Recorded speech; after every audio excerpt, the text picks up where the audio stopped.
had a guest on a couple of days ago, Mustafa Kandil, and one thing, and I'm kind of curious to see your position on this. One thing that he was talking about was that he hates the fact that Middle Eastern kind of companies and brands or entrepreneurs really kind of box themselves into a region, and they say, "I'm building a business here in the Middle East," and Step's starting to grow, and you're starting to, now you have an online event, but you also physically launched your first event in Saudi Arabia, et cetera, et cetera.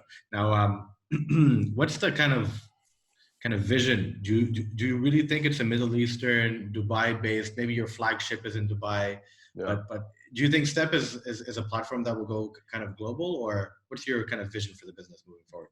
Yeah, that's a good point. I mean, I think there is a reasoning why us and companies restrict themselves to the Middle East. I mean, what we call MENA, Middle East and North Africa. It's because the language is common, the people is common, and you can if you build a product that works usually here, it should work in Saudi, it should work in Egypt, it should work in other markets. But I see his point. I mean, because there are other markets, like for example Pakistan or other markets or Turkey, that are similar to our behavior in this part of the world, and you could basically many of the successful products that you see here could be successful there. For Step, we shifted last year. We shifted from focus on MENA to focus on emerging markets, and we actually had a lot more attendance, a lot more startups, a lot more speakers coming from places outside MENA. But that was intentional. So it was intentional. But it's not easy as well, because you are also effectively competing with other brands and companies in these markets for this audience that you're trying to attract. But arguably the objective of an event, especially Step, I would assume, I'm not telling you what I think you guys should be doing, but arguably what I kind of believe is that if events are meant to bring people together, and all they do is bring people together that are within the same industry, within the same environment, within the same city, then you're kind of limiting your potential of connections, kind of having more kind of opportunity. So if you're bringing, let's say, speakers or attendees from Southeast Asia or parts of Africa or Latin America or other emerging markets that are from a timeline perspective in their kind of development similar to ours, then building those bridges, sharing those learnings, in theory, and then building a Step brand that could go across those kind of regions could in theory be something super valuable to all the regions and all the participants and attendees. Is that not something that you think could happen? For sure, but it's a little bit of the chicken and the egg. So often we see companies or startups or investors that come from other markets that come here for a reason of their own. So they're looking for something and they have a certain interest to why they would come. But I think slowly we will also play a role in helping drive that in the entire region and for other startups as well. Because as we expose startups from here to other markets, as we expose other VCs, so VCs in other markets, startups here, these VCs can come and invest in these startups and help them penetrate those markets. So it's all links in together. But looking at markets beyond MENA is important, but also there is an importance of as long as MENA keeps growing, there is an importance of creating this kind of like MENA, which becomes like EU or other like markets that are similar to each other, because it means that companies that succeed here will almost monopolize or take over that entire market because it's so difficult for others to come in.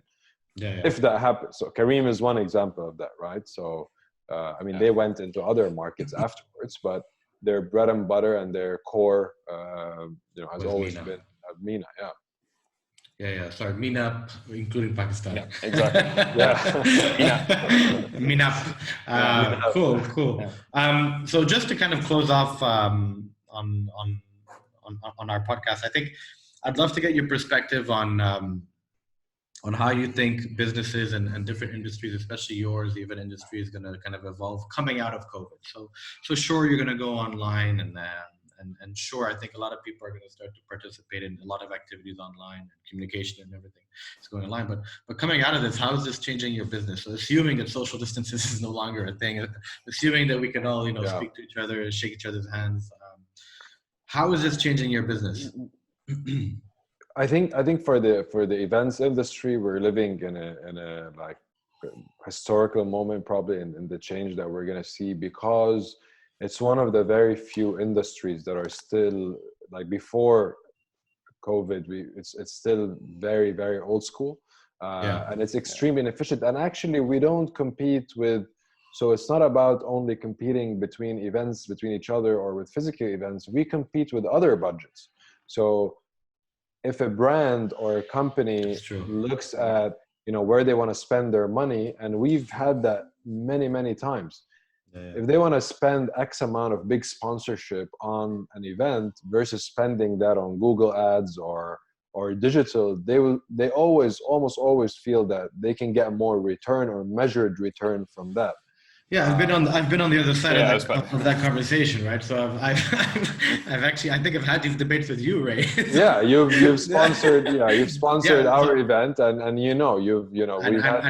had those. We've had these debates. I've had the CEO breathing down my neck as well, right? In all those conversations. And the reason there's two reasons for that. One is that because it costs event organizers so much to build these events, you cannot justify reducing down the sponsorship rates. So for organizers to be able to put on good physical events and at least cover the cost, if not make money, these rates need to be at a certain level. And there's been a huge struggle with that in the past many years.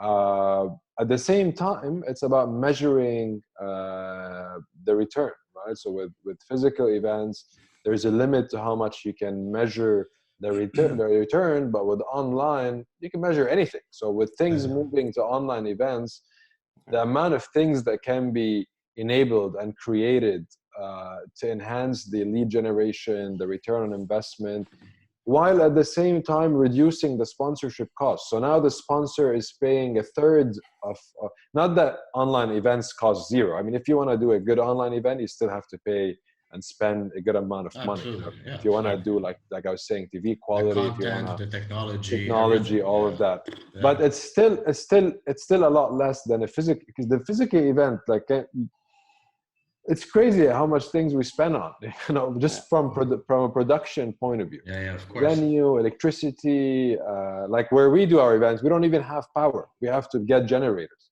These generators cost money. They're burning fuel. They need to set them up. You need to wire. You need to build structures as well. Building structures, build stages, the speakers, the mics, the everything.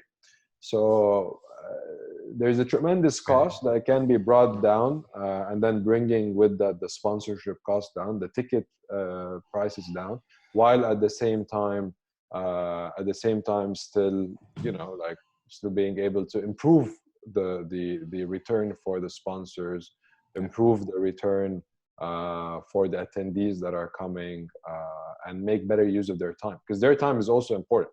Apart from what the sponsor is paying, they spend money to build their stuff, and then they have to send the whole team there. And then that team's, and imagine when they have to fly to another country, they have to take flights, spend a whole week in another country. Yeah. So arguably this situation now is probably going to force the events industry to transform and innovate in the way that it's been moving forward. It's forced everyone. I mean, there's no choice other than to change that experience for the event industry. For sure. But is that evolution one? So the online transition, I think, is obvious for everyone, every product and every service and every kind of event that's out there. I think that's applicable to everybody. So the kind of migration to an online, or partly online, I think that's inevitable for everyone. But I feel like there's another thing that I kind of want to end on, and I want to ask you about, is you keep talking about efficiency. And I think, DUCKLIFE at the core of it as well, we're an advisory, and every single client we have is talking about efficiency more than like going online, right? Yeah.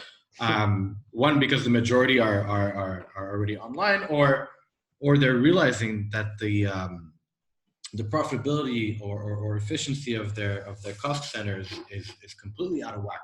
So when something crazy like this or force majeure happens, and kind of unfortunate events like this happen, the thing that seems to be consistent is the realization of how inefficient organizations are built is there, right? Like, so, you talk about flights and flying guests over, you talk about venues, you talk about stages, you talk about, energy, you talk about, all these things. How is the physical event going to evolve on the back of COVID? So two things. One, on efficiency, if startups are about anything, if you want to think about what areas are still missing startups, you need to look at areas that are still very inefficient. I mean, with something like Careem and Uber, it solved the inefficiency of getting a cab. Something like a booking, travel booking platform solved the inefficiency of having to go to a travel agent, and what every single almost tech startup, what they do is help solve inefficiency or contribute to that in one way or the other. Honestly, I don't think physical events will change that much, because physical events, physical events been trying to integrate tech for so long, for so many years, and there's a limit to what you could do. I mean, we do that. We have an event app, we have a networking app, we have all sorts of stuff, but there's a limit because it's still offline. So trying to create a mesh between offline and online. I mean, people started talking about all these beacons and things that you'd install and do, and they're so difficult and so expensive because you're always getting disconnected with something. So when you build a tech, for something to be connected, there needs to be a full loop of connection, and you can do that with online because everything is connecting to one central thing that you can control. But with offline events, I don't think they're going to change that much. But online events will evolve like you've never seen before, because if you one example is, for example, in China right now, shopping on live streams is becoming huge. Massive.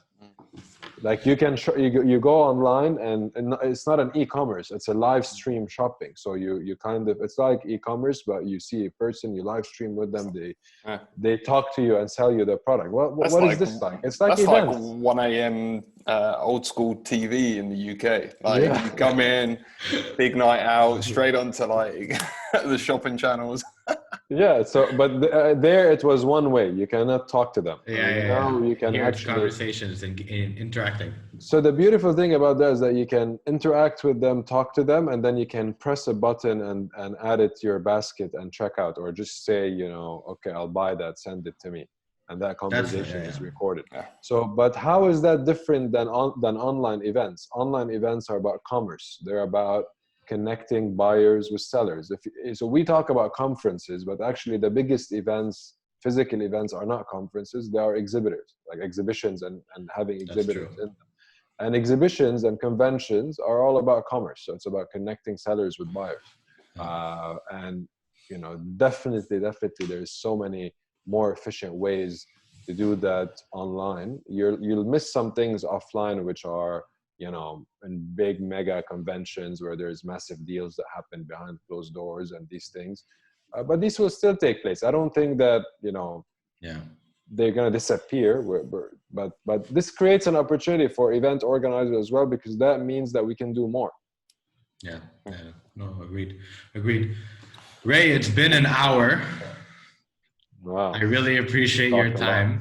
That's not what I meant. Don't misinterpret. No. But I just wanted to make sure that we kind of respect your time and I just want to say thank you. I think it's been an amazing conversation. I really appreciate it. We spoke about quite a lot, so thank you very much. Thanks for the transparency. So this is our second episode. We just spoke to Ray from Step. He's the co-founder and CEO of Step. We really appreciate your time. Thank you very much, Ray. Thank you, guys. Speak to you again very soon. Thanks, Ray. Thanks, guys. Bye.